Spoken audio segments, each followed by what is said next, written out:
Hey guys, welcome back to the Interceptor. We are here with another war video. I actually forgot to go to the video, so give me a second. I apologize. Here it is. I was in game double checking the scores of these two wars, but yeah, I'm gonna combine two videos into one, mostly because I have a lot to upload, and I actually had the last three classes of the top 10 lists. I had all three videos corrupt. I don't know how that happened, because at the time I had recorded them they were fine, but then upon trying to upload them they corrupted. So yeah, I'm gonna have to redo those, which sucks because that's like an hour of recording between three videos. Not even. It's like 40 minutes between three videos. But I'm also sick right now, so I really don't want to be recording this video very much, but I have to record these. So yeah, there was just a lot of factors contributing to me combining these two wars. Also, the fact that one of the wars, if you add together all the fights, it's like under 3 minutes because I'm using Ghost.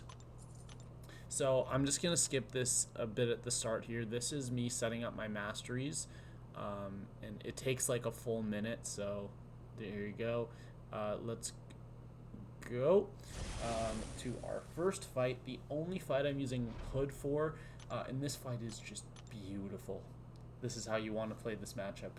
I only used 20% boost because we'd already won the war, and me dying would not affect anything.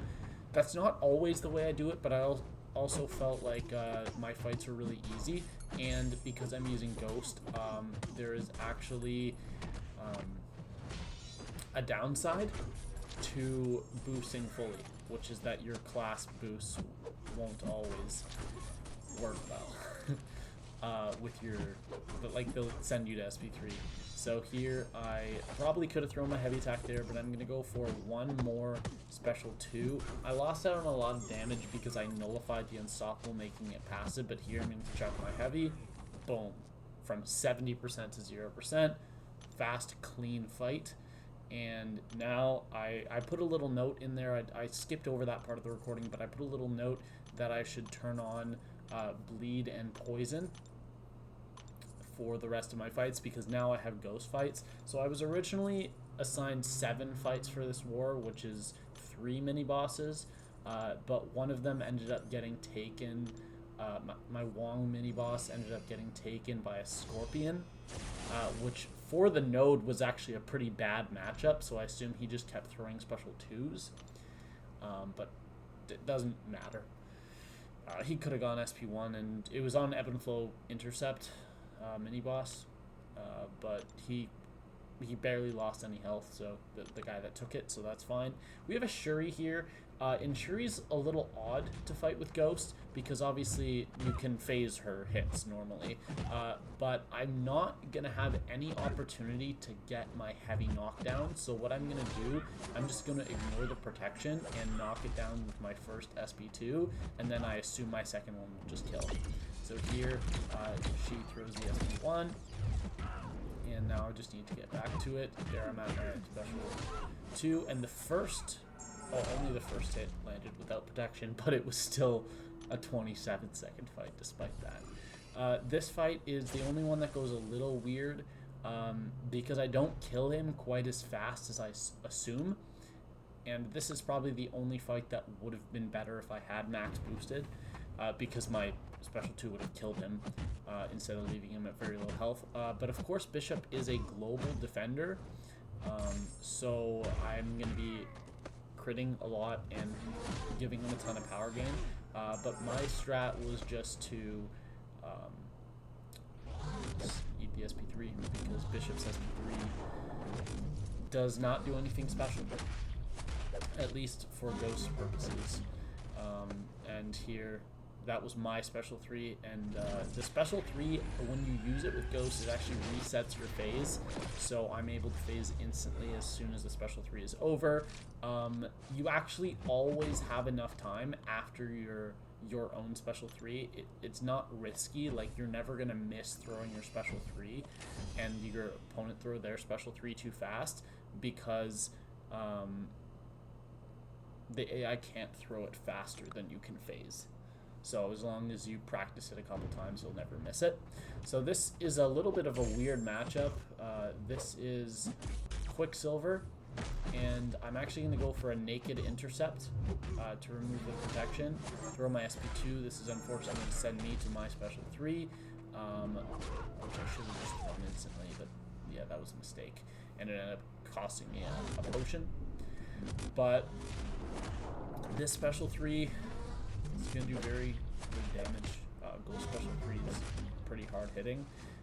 And now I just need to block that. Now I do not have the ability to miss anymore, I believe.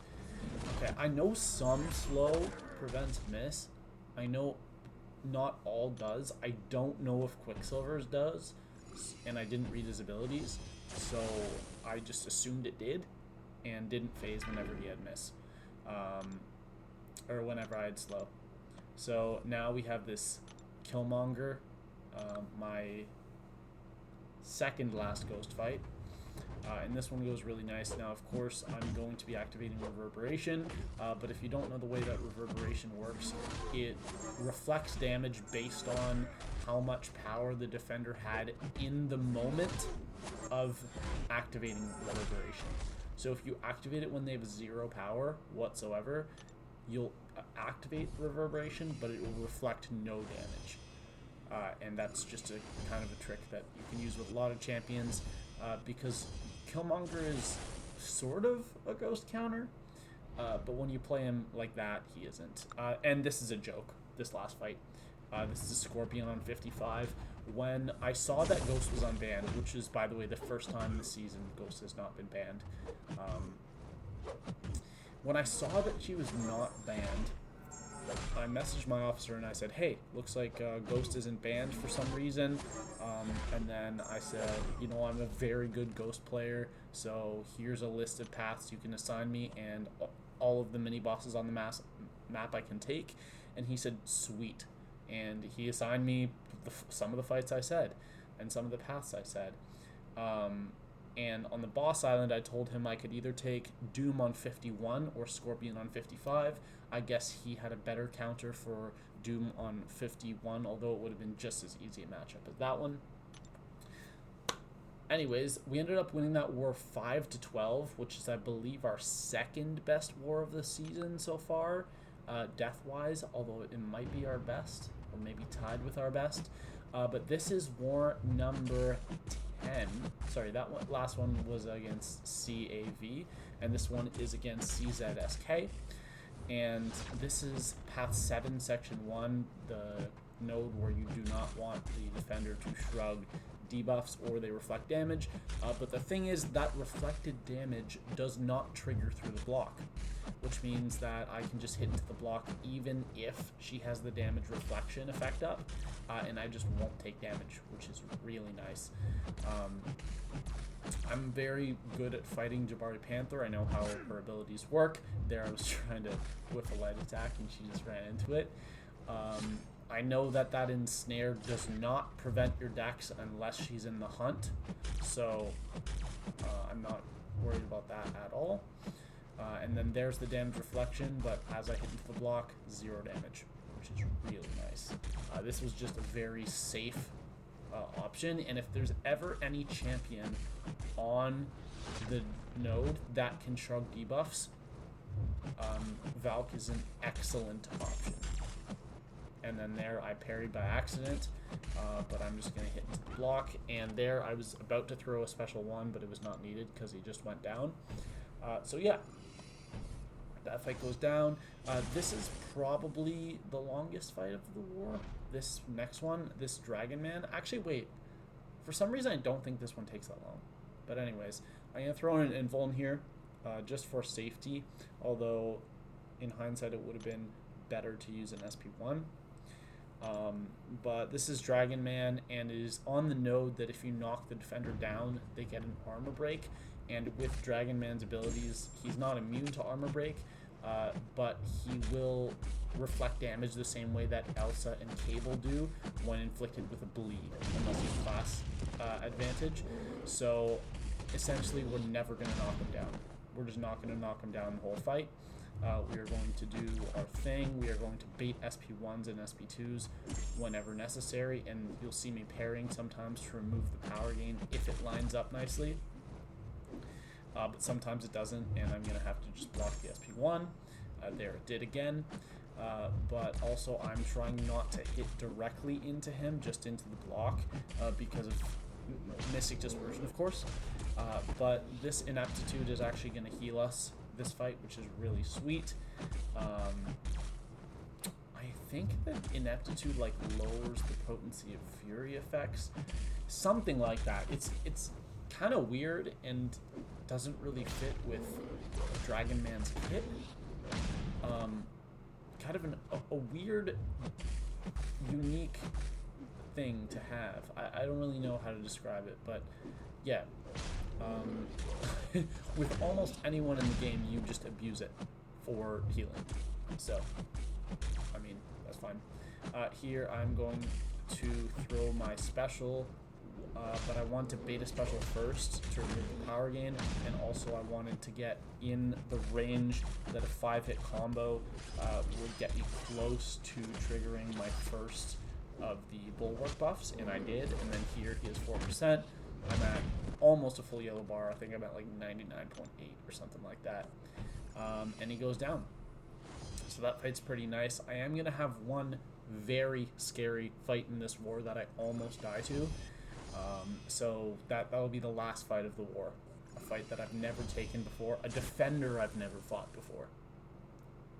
Like, at all. I've never fought this champion.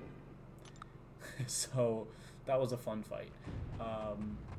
Also, I didn't really know how to bait this or how to evade this champion's special attacks, so I'm going to eat several special attacks. But this is Rintrah on path 2. Normally we would send a Spidey 2099 here, but I've told my officer that I hate Spidey 2099, which is true. I really hate using him, although I get assigned him all the time because it's kind of convenient for my paths. But Archangel is an amazing Rintrah counter, so I'm not worried about this. This fight goes down really easily, and our ability accuracy reduction shuts off the power gain aspect of Mystic Dispersion from those Fury buffs we were getting. So that fight was great. That was Archangel's only fight, actually.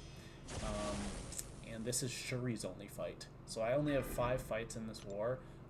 Valk takes 3 of them, and Shuri and Archangel get 1 each.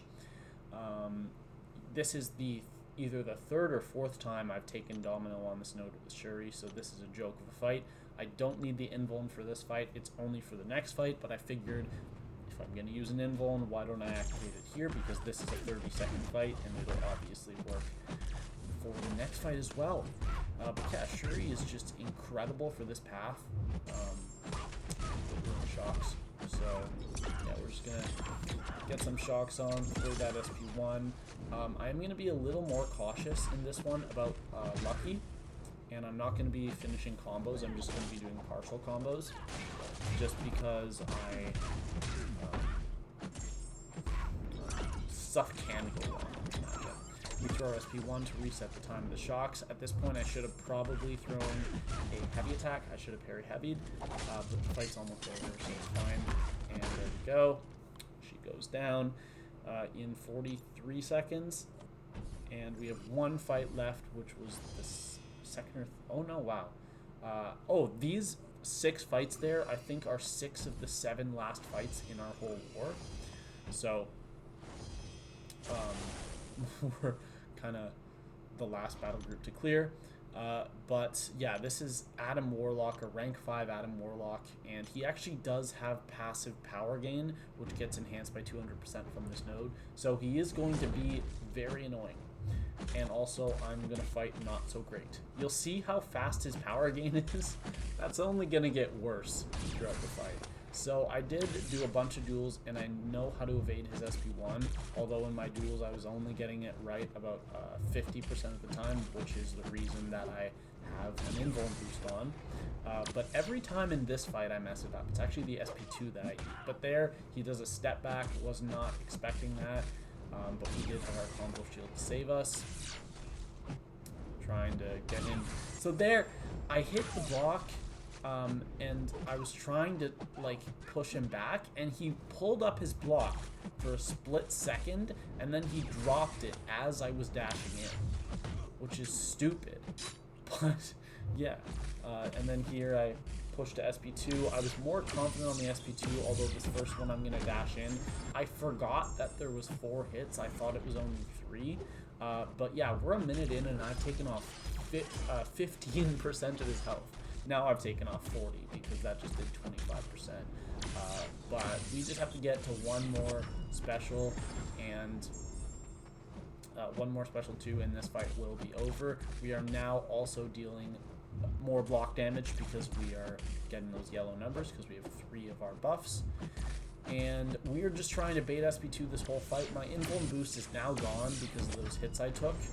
But as long as I can get him to keep throwing that special 2, I feel pretty good. And he actually is not going to throw any other special ones the whole fight, which is great.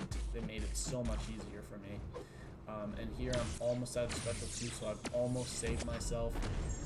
If I had missed any of those last hit dexes on the special 2, I would have died. So I'm glad that I didn't. But there, I just wanted to make sure that he was not going to throw a 2-1, so I parried, and I knew the SP2 would kill from there, and we managed to get out of there alive. So we ended up winning that war with a score of 6-10, which is slightly worse than last war, 1 more death, but we did a better job. Like, it's still a good war for us, and that's going to be all. We ended up winning both of these wars. Obviously, I told you we won both, which makes our record so far this season 7-3, which is pretty good. We actually only need 1 more win in our last 2 wars to lock in Masters top 10, and if we win both, we have an outside shot at top 3, but it would depend on certain matchups going our way for other alliances. But War 11 is going on right now, and we are currently losing. So, yeah. Like I said, we are 7-3 on the season now. My death total is still at 2. If I can finish this season without any more deaths, this would be like my best season in the last like 5. Because I've just had a couple rough seasons. Last one I had 6 deaths, I think, which was a really, really bad season for me. But yeah, hopefully I can end out the season doing well. My PSR is at 51 out of 53 fights soloed, which is a little bit over 96%. It's like 96.2. And my deathless streak is up to 19 fights. 8 fights from before this war, or this video, and there was 11 fights in this video. So yeah, that's all for today. I hope you guys enjoyed, and I will see you all in the next one. Like I said, the last 3 classes of the top 10 are a bit delayed. I don't know when they're going to come out. I'm aiming for next week. I want to have them all out by next Friday, and it's currently Saturday night, so that gives me 5-6 days. Hopefully that's enough time, and I will see you all later. Bye.